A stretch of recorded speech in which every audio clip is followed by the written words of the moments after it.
बिस्मिल्लाहिर्रहमानिर्रहीम। अस्सलाम वालेकुम नाज़रीन, मैं हूँ साकिब बशीर, मेरे साथ मौजूद हैं उस्ताद मालिक साहब। हम बात करेंगे बड़ी ही अहम डेवलपमेंट पे। पीटीआई ने 9 मई के जो ट्रायल्स इस वक्त सुप्रीम कोर्ट की डायरेक्शन के बाद जो रावलपिंडी की, फैसलाबाद की, सरगोदा, लाहौर की जो इंसदाद दहशत गर्दी अदालतों में ट्रायल चल रहे हैं उन पर बड़ा सवाल खड़ा कर दिया है। और इससे कबल हम देख रहे थे कि मुख्तलिफ प्रेस कॉन्फ्रेंसिस में, बयानात में इस किस्म के सवालात खड़े किए जा रहे थे कि इन ट्रायल्स में जो फेयरनेस के जो तकाजे हैं, जो शफाफियत के तकाजे हैं, आर्टिकल 10 है, वो पूरे नहीं किए जा रहे।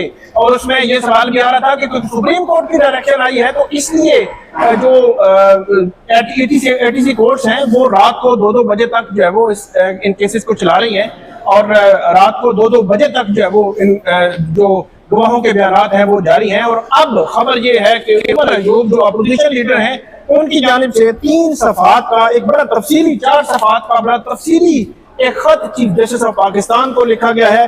और इसके चीदा जो नुकात हैं वो मैं आपके सामने रखता हूँ। उसके बाद हम असनाद मलिक साहब से एक तो इस खत पे तबसरा लेंगे कि इस खत की क्या हो सकता है इस खत पे, और दूसरा इमरान खान साहब के जो केसेस फिक्स हुए वो क्यों फिक्स हो गए जब खुद जो है वो सुप्रीम कोर्ट ने जनरल जजमेंट दी हुई थी। ये जो बैरिस्टर सलमान सफदर है उनको, इस पे बात करेंगे तफसील के साथ। ये खत जो है चीफ जस्टिस ऑफ पाकिस्तान के नाम ये खत लिखा गया है बतौर अपोजिशन लीडर। उन्होंने कहा है कि 9 मई के जो ट्रायल्स फैसलाबाद, लाहौर, सरगोदा और दीगर शहरों में इस वक्त जारी हैं, वो लेट नाइट, रात को 2 बजे 3 बजे उनकी समातें 2-3 बजे तक, जी वो कह रहे हैं 2-3 बजे तक जो समातें हो रही है रात को। मेरी इसका जवाब तो मैं आपको बता दूं, या वजीर साहब कहेंगे कि शुक्र करें अदालतें काम कर रही हैं। अच्छा, अदालतें जो वो काम कर रही हैं, शुक्र करें। हालांकि माजी में जब ट्रायल चले थे तो उस वक्त इस्लामाबाद हाई कोर्ट के जजेस जस्टिस बाबर सत्तार, जस्टिस मियां गुल हसन और अंगज़ेब, उन्होंने कहा था कि जब अदालती वक्त जो है वो 8:30 से 3:30 है तो क्या जरूरत थी रात 11 बजे अडयाला जेल में अदालत लगाने की। उनका पॉइंट ऑफ व्यू इस हवाले से मुख्तलिफ है। मुख्तलिफ सुप्रीम कोर्ट के जो हवाले हैं वो भी इसमें दिए गए हैं और यह बताया गया है कि इन ट्रायल्स में पीटीआई की लीडरशिप है, वर्कर्स हैं, जो उनके सपोर्टर्स हैं, उनको जो है वो गलत तरीके से उनको इस केस में डाला गया है और बदनीति की बुनियाद पर इसका जो प्रोसेस है वो चल रहा है। और प्रोसिक्यूशन जो है उसके पास एविडेंस नहीं है, इसके बावजूद जो सजाएं हैं वो हो रही हैं। और इसमें ये भी बताया गया है कि जो प्रोसीजर है जो अडॉप्ट नहीं किया गया, एफआईआर जो है वो फैब्रिकेटेड एफआईआर, ये कहा गया है कि selective registration of cases against opposition figure जो है उसके हवाले से कहा गया है। Right to counsel of choice जो है वो उसका भी कहा गया है। हालांकि मिलिट्री कोड में सवाल उठता था, एडीसी में कह रहे हैं कि जी राइट ऑफ कोर्ट जो है right to counsel of choice, तो अपनी मर्जी का जो वकील है उसके हवाले से ये कहा गया है कि ये फंडामेंटल राइट है आर्टिकल 10A के तहत नहीं दिया जा रहा है। इसको जो है वो ये एलेज किया है। इस वजह से मलिक साहब, अगर ये बात अगर मेरे ख्याल में रिकॉर्ड भी अगर हो या ऐसी कोई एग्जांपल इनके पास वाकई हो, ये तो बहुत बड़ा स्कैम है कि ये कैसे हो सकता है कि एटीसी कोर्ट जो है वो माजी का वकील जो है वो ना करने दें।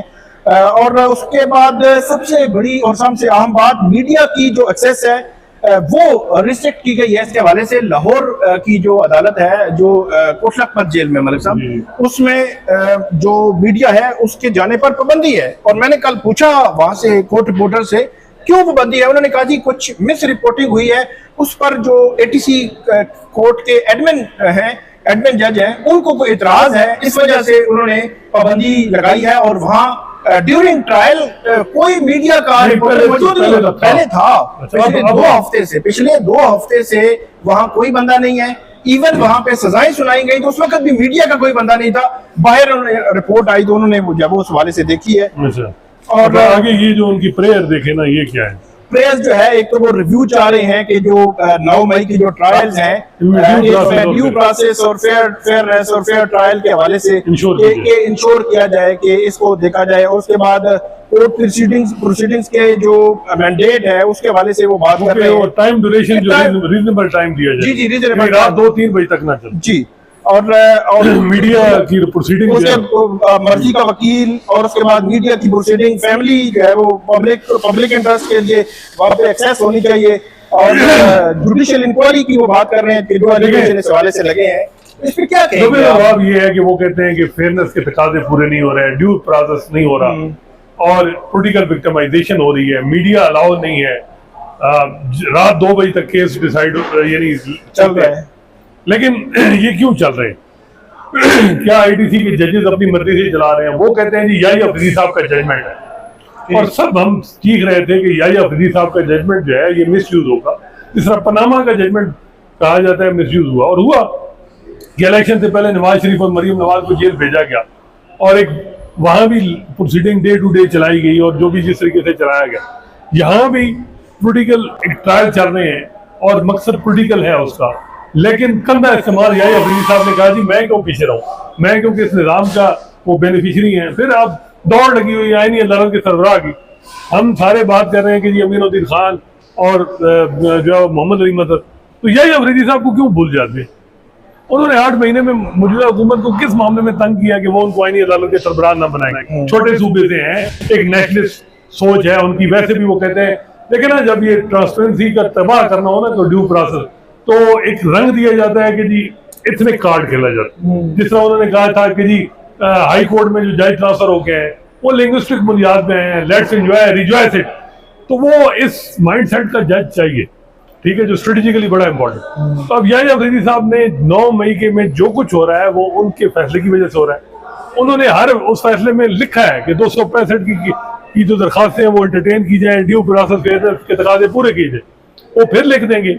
आपका क्या ख्याल है कि लिखने से कुछ चीजें हल हो जाती है? नहीं होती, क्योंकि जजेस को भी पता है कि हमने जो लिखा है उसका उसमें कौन सी चीज पे अमल दरामद होगा और कौन पे नहीं होगा। और ये मेरा ख्याल है कि एक फुलटाइल एक्सरसाइज कहें। अभी बताया जा रहा है कि कल कोई उमर अयूब साहब की एक बेल मैटर था या कोई 265 की दरखास्त थी लाहौर हाई कोर्ट की चीफ जस्टिस आलिया नीलम ने उनको कहा कि इन पर्सन पेश हो। इन पर कभी हुआ है कि इन पर्सन चले कोई बेल पे हो बंदा? अब बेल है या क्या मामला है कि उनको क्यों बुलाया गया है अपोजिशन लीडर को? तो एक अपोजिशन लीडर नायल हो चुके हैं अहमद खान बच्चन, इसको इनको भी कर दें।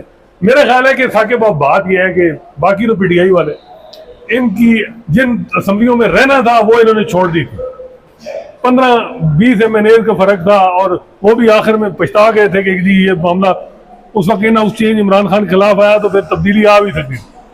अब इन असम्बलियों में जिनमें हर रोज 2-3 बंदे विकटें गिर रही हैं, कुछ काजी साहब ने रिकाउंटिंग में गिरवाई, कुछ इलेक्शन ट्रिब्यूनल का फैसला उन्होंने सेट असाइड कराया, और वो जो मलिक शहजाद साहब ने जो ट्रिब्यूनल बनाया, फिर अब 9 मई में उनकी बताया जा रहा है कि 42 लोग MNA और MP है, जिनकी 39 तो खुद उन्होंने बताए हैं मिनिस्टर गौर ने, जो हमारे नायल हो सकते हैं। हर रोज 1-2 बंदे तो आपको समझ आ रही है कि भाई जा रहे हैं या आ रहे हैं, ये इस वक्त चल रहा है। तो मेरा ख्याल है कि ये जो सिर्फ उन्होंने इशू हाईलाइट कर दिया है। तीसरी जो इम्पोर्टेंट बात है कि याही अफरीदी साहब कहेंगे जी मेरे पास क्या अख्तियार है। अच्छा, ये तो नहीं है। देखें जो इंसानी हकूक के मामलात है ना, कि जहाँ वो अमीनुद्दीन खान साहब और उनकी कमेटी ने करने, अच्छा ये पाकिस्तान के दुनिया के आजकल याही अफरीदी साहब दुनिया के जज चीफ जस्टिस होंगे जिनके पास इख्तियार नहीं है कि वो आइन की तशरीह कर सकते। अच्छा, वो एक रूल्स की तशरीह भी नहीं कर सकते, आइन की तशरीह कैसे? वो फंडामेंटल राइट का जो 184(3) जो है उसकी इन्फोर्समेंट कि जी पब्लिक इंटरेस्ट का मामला हो, वो आईनी बेंच ने करना है। ठीक है, याही अफरीदी साहब ने खुद जो है ना, उन्होंने एक फुल टॉस बना के छक्का लगाया। उन्होंने 9 मई के उनके पास एक केस है। अब कहते हैं जी वो तो बाई बुक चलने वाले, उनके पास कौन सा केस था जो उन्होंने कहा जी 4 महीनों में केस कंक्लूड ट्रायल करें? जो कुछ इस वक्त हो रहा है वो सारा कुछ उनकी जजमेंट से हो रहा है, और आपके ख्याल में वो जजमेंट वो पीछे हटाएंगे? किसी सूरत में नहीं होगा। इसी तरह ही निज़ाम चलेगा।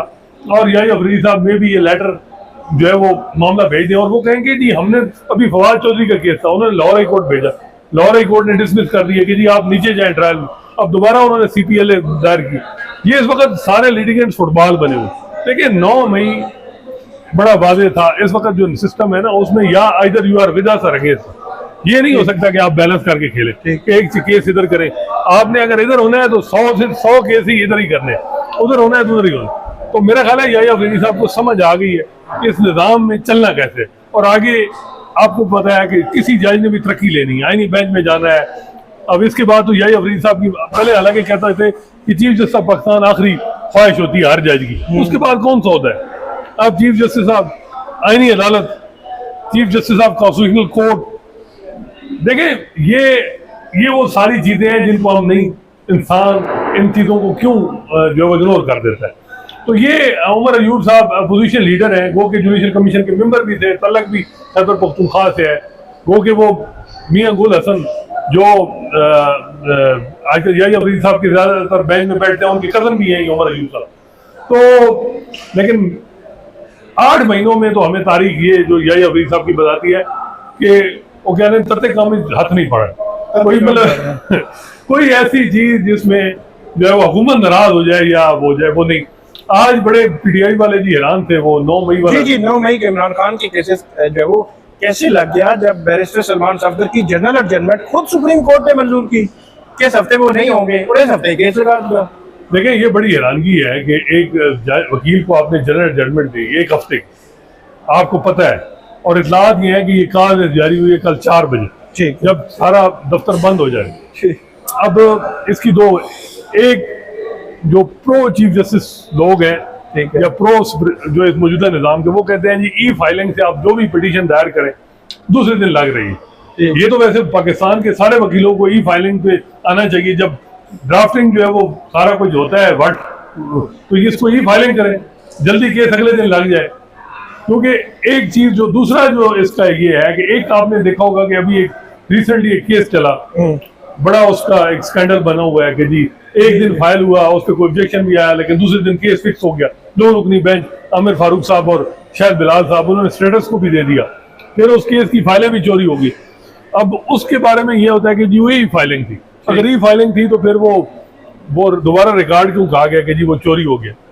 तीसरा ये है कि ई जो उसमें वो केस जल्दी लगा, लोगों ने क्रिटिसिज्म किया कि जी इसमें कोई इन्फ्लुएंशियल वकील है तो आपने जल्दी केस लगा दिया। ठीक है, अब इस चीज को बैलेंस के देखें जी, हम इस केस नहीं, हम इमरान खान के केस भी दूसरे दिन लगा दें। अच्छा, हमने 12 घंटे में केस लगा दिए। ठीक है, कल नंबर लगा 3-4 बजे कॉल लिस्ट आई और अगले दिन, और पता है कि सलमान साहब तो छुट्टी पे हैं, और आज सिर्फ वो जो आप बता रहे हैं कि 1 मिनट की हियरिंग भी नहीं हुई कि जनरल जजमेंट की दरखास्त आई हुई है, केस एडजर्न कर दिया, तो फिर लगाने का क्या मकसद। फिर जब सलमान राजा साहब ने कहा कि नेक्स्ट वीक लगाए, बताया ये लग रहा है कि नेक्स्ट वीक में वो बेंच होगा जो 9 मई पे सवालात ना खड़े करे, तो अब 12 अगस्त को केस एडजर्न कर दिया। लेकिन फिर भी बड़ी बात है, क्योंकि आपने देखा कि लाहौर हाई कोर्ट में इमरान खान की जमानतों के केस 7 महीने चलते आगे पीछे होते रहे, ये कम से कम 12 अगस्त केस, लेकिन नोटिस नहीं किया उन्होंने, हालांकि उनको कहा गया कि तो उन्होंने कहा नोटिस नहीं, जब तो मकसद ये है कि जब केस चलना नहीं था तो केस लगा क्यों।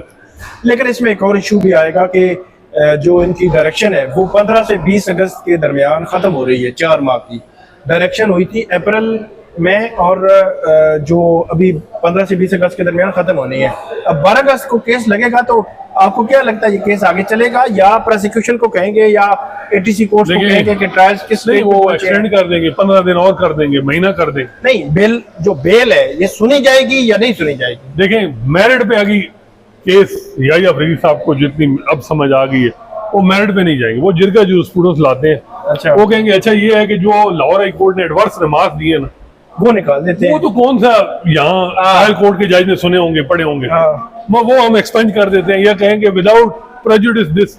अब देखें मसला क्या आ रहा है, कंस्पिरेसी है ना कि जी वो कहते हैं उसमें 9 मई के उन्होंने जो बेल रिजेक्ट की उसमें मुख्तलिफ ग्राउंड है। एक तो उन्होंने कहा जी वो चोरी पकड़ने वाली जो मशीन है उस पर इमरान खान टेस्ट नहीं दे। अब मसला ये है कि ये तो बड़ा आसान तरीका है, फिर तो पनामा से लेके जितने केस हैं सबको लगाए वो मशीन और पता चल जाएगी, फिर तो कोई मसला ही नहीं है, फिर तो जजों को भी लगाए, ये कौन सा विदाउट फियर एंड फेवर कर रहा है। बिल्कुल, ये तो नई एक जुरिस्प्रूडेंस आ रही है ना, हम आप भी बड़े अरसे से ट्रायल कर रहे हैं, ये तो पनामा भी इतनी जल्दी डिसाइड हो जाता। नहीं, मैंने एक जज जो है वो इतने पुराने कर रहे थे, उनसे पूछा, उन्होंने कहा कभी हमने ये किया ही नहीं, इसका ये तो विदाउट एविडेंस पेश ही नहीं हुआ, ये कौन सी बात है, मशीन लगाए तो। अब मशीन मसला ये है कि पूरा उनका जो पीटीआई का इल्जाम है कि जी जितनी स्टेट के इदारे हैं, हुकूमत, सारे एग्जीक्यूटिव फंक्शनरी वो हमारे खिलाफ है, तो हमें क्या सबूत है कि जी इसके मामला जो है वो ठीक होगा। ये चोरी पकड़ने वाली, ये जो झूठ पकड़ने वाली जो मशीन है, जी जी, तो मैं कहता हूँ पुराने केसेस में लगाए, जरदारी साहब को भी लगा दे कि यार उन बेचारों ने 15-17 साल जो कैद काटी, पता चल जाए। बिल्कुल। सबको लगाएं, जजों को भी लगाएं, रिटायर्ड जजों को भी लगाएं, पीसीओ जजेस को, बल्कि जुडिशल कमीशन के मेंबरान को लगाएं, उनसे 26वीं आईनी तरमीम के बाद जितनी मीटिंग्स हुई हैं उनसे चेक करें कि उन्होंने जो वोट दिया है वो अपनी मर्जी मंशा से या दिया उससे है, पहले को प्री मीटिंग हुई है क्या? ज़मीर की आवाज में दिया है, या उससे पहले मीटिंग हुई है और एडजस्टमेंट हुई है, हाँ। उस पर वोट दिया और है। ये भी देखा जाए कि इस्लामाबाद हाई कोर्ट में 2 जज छोड़ दिए गए थे जो ट्रांसफर के लिए। जी, जी। जब अपॉइंटमेंट आई तो सिर्फ राजा इनाम साहब को किया और दूसरा आजम खान। आजम, और दूसरों की पोस्ट छोड़ दी। तो ये क्यों छोड़ी? इससे भी झूठ पता चल जाएगा। लगाएं ये तो इनको। बड़ा आसान काम है कि दुनिया में हर चीज जो है वो हल हो चुकी है। खैर असल मसला ये है कि उसमें उन्होंने कहा कि जी ये जो पुलिस वाले 2 थे ना, हसाम और असमत है असमत है। हाँ, जो चक्री में और लाहौर में वो कहते हैं कि हम टेबल के नीचे बैठे थे और हमने सुना कंस्पिरेसी हो रही थी कि जी इमरान खान ने कहा जब मुझे गिरफ्तार करेंगे तो आप लोगों ने हमला करना है, फसाद करने हैं, ये वो। अब ये है कि उस कंस्पिरेसी को लाहौर हाई कोर्ट ने कहा कि जी इस बुनियाद पे इमरान खान मास्टरमाइंड है, तो उनकी बेल नहीं बन रही। ठीक है। अच्छा, इसी लाहौर हाई कोर्ट ने जब रिमांड स्टेज पे कहा था कि ये क्या उठा के लिया है, आपके पास एविडेंस देखें, वो सलमान फरजद ने इस बेल मैटर में कहा कि प्रोसिक्यूशन ने 9 मई के मुकदमात में इमरान खान के मुतल्लिका 3 वर्जन दी। पहला ये एक वर्जन ये भी है कि लोगों को इंस्टिगेट किया कि चढ़ दौड़ो, ठीक है। दूसरा ये है कि जो कंस्पिरेसी वाला है। तीसरा एक में उन्होंने कहा था कि हम वो सदाकत अब्बासी और उनको विटनेस ला रहे हैं। एक FIR वाला वर्जन है। तो 3 वर्जन वो कहते हैं कि है वर्जन। प्रोसिक्यूशन के एक वर्जन में अगर शकूक हो तो आपके सामने तो खैर देखिए, मामला ये है कि वकूआ होना, आप देखें बहुत से कत्ल होते हैं पंजाब में, आखिर में हाई कोर्ट और सुप्रीम कोर्ट में बंदे छूट जाते हैं। वजह यह है कि FIR झूठी होती है आप। और दूसरा जो सबसे इम्पोर्टेंट है कि नईम अफगान साहब ने कहा था कि ये जो कंस्पिरेसी, ये 2 पुलिस वाले, ये इतनी लेट क्यों इनको ऐड किया गया सप्लीमेंट्री, इसकी रीजन क्या है? उसका जवाब वो कहते हैं कि हमें नहीं दिया गया, वो जो बेल दी थी। अब याहिया अफरीदी साहब ने किसी मामले में भी मेरिट पे नहीं मामला किया, उन्होंने जिरगा किया कि 4 महीने हम देते हैं, ट्रायल जो भी आपके खिलाफ ऑब्जर्वेशन चाहे प्रोसिक्यूशन के खिलाफ आई है चाहे इधर आई, हम उनको एक्सपंज कर देते हैं और फिर नीचे जो है फौरी और सस्ता इंसाफ मिलेगा और विदाउट इन्फ्लुएंस होगा। अब मसला ये है साकिब, प्रॉब्लम ये है कि इस वक्त एग्जीक्यूटिव ने जज लगाने हैं। किसी ने ट्रायल कोर्ट से भी अगर सुप्रीम हाई कोर्ट आना है तो वो भी जुडिशल कमीशन में हुकूमत की सपोर्ट है किसी ने। तो ये सिस्टम इस वक्त चल रहा है। मेरा ख्याल है कि ये जो बेल लगी हुई है, ये बेल 12 को लगेगी। अगर याहिया साहब से लगी तो ये 2 मिनट में कहा जाएगा कि ठीक है, जो आपके रिमार्क्स हैं हम एक्सपेंड करते हैं और नीचे जाएं, ताकि 1 हफ्ते में डिसाइड हो, 2 हफ्ते में। और नीचे अब मसला ये है कि सरगोदा और लाहौर के जज ने तो कंस्पिरेसी को मान लिया। जी, उन्होंने ये नहीं कहा, हालांकि ये PTI वाले कहते थे कि जी वो पुलिस वाले तो थे ही नहीं, यानी छुट्टी पे थे, सारा कुछ। जरा मैं तो उन जो पुलिस वाले जो वहाँ पे जमान पार गए थे, जरा मैं उन पे बहुत सवाल खड़े हुए, वो एड्रेस ही नहीं किया जज साहब ने। तो जज साहब ने मान लिया उसमें वो अगर जजमेंट पढ़े, उन्होंने उस चीज को नहीं उतना एक्सेप्ट किया। तो खैर अब देखिए, मेरा ख्याल है कि ये केस अब जो है ये 12 को लगेगा और 12 को उस वक्त तक काफी ज्यादा ट्रायल 9 मई के 3-4 और फैसले आ जाएंगे। जी जी। जब कंस्पिरेसी नीचे ट्रायल कोर्ट एस्टेब्लिश कर रही है कि जी हमें वो हम हाँ जी है, तो फिर सुप्रीम कोर्ट क्या करेगी? अब वो जाए तो रहे नहीं, जिस मकबूल बाकर साहब ने साद रफी की बेल में सारा केस ही उड़ा दिया। वो होता है कि भाई जब इतनी ग्लेरिंग चीजें आए तो सुप्रीम कोर्ट नहीं, जस्टिस सदर बिन और जस्टिस मियां गुल हसन औरंगजेब ने एवन फील्ड में नवाज शरीफ, मरियम और कैप्टन के केस में बेल स्टेज पे पूरा केस उड़ा दिया था और उतने क्रूशियल टाइम पे। अब देखिए यहाँ सुप्रीम कोर्ट प्रोसीजर बन जाती है। देखिए जो एक इस अदालतों का खासा है ना इस दफा कि जहाँ प्रोसीजर की जरूरत है तो स्ट्रिक्टली प्रोसीजर को फॉलो करो। जहाँ हो जाए जी, अब एक होता है कि जी 9 मई हुआ तो है ना, चाहे FIR या वर्जन गलत है लेकिन वकूअत हुआ है 9 दिन, तो ये बात फिर आ जाती है। तो ये जहाँ जो चीज मुवाफिक आती है वही, लेकिन चीफ जस्टिस पाकिस्तान याहिया अफरीदी वो सोचें कि उन्होंने 8 महीने में कौन ये जो कारनामा किया है, एक सियासी जमात का बड़ा ग्रीवेंस है कि आप, मेरा ख्याल है इस लेटर में उनको जो सबसे इम्पोर्टेंट जो चीज है जो उमर अयूब साहब को हाईलाइट करनी चाहिए वो नहीं की कि जी आपका जो फैसला है 4 महीने वाला उसको रिव्यू करें, क्योंकि उससे हमारे या तो फेयरनेस के तकाजे पूरे होते। अब 265 की दरख्वास्त जो है क्विटल की वो नहीं हो रही। अब दूसरा जो सबसे इम्पोर्टेंट साकिब वो है कि ADC के जज सरगोदा में जो लगाए गए थे मलिक शहजाद साहब ने, वो आपको याद है क्यों निकाला है उनको? वो उन्होंने क्या कहा था? वो रिपोर्ट सुप्रीम कोर्ट में आई थी जी जी बिल्कुल, और उसके बाद कुछ भी नहीं। कुछ भी नहीं तो हुआ। अब मेरा ख्याल है कि ये एक इशू हाईलाइट हो गया है, हमने आज इस पे तबसरा भी कर दिया, लेकिन यही अफरीदी साहब ज्यादा ये कहेंगे आईनी बेंच को भेज देंगे।